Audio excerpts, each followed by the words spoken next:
உடம்ப வளைச்சி நல்லா உழைச்சு பாரப்பா, அதில் உனக்கும் உலகத்துக்கும் நன்மை இருக்கு. சும்மா உட்கார்ந்து இருந்துகிட்டு சேர்க்கிற பணத்துக்கு ஆபத்து இருக்கு, அது உனக்கு எதுக்கு?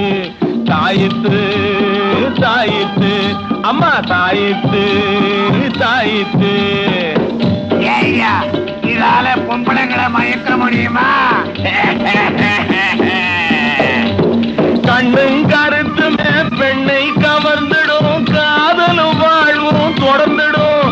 கண்டா கண்ட பக்கம் திரிஞ்சா கையும் காலும் வாழ்வும் துண்டு துண்டா தொங்கும்படி நின்றுடும். தம்பி, அதெல்லாம் செய்யாது, இது வேற.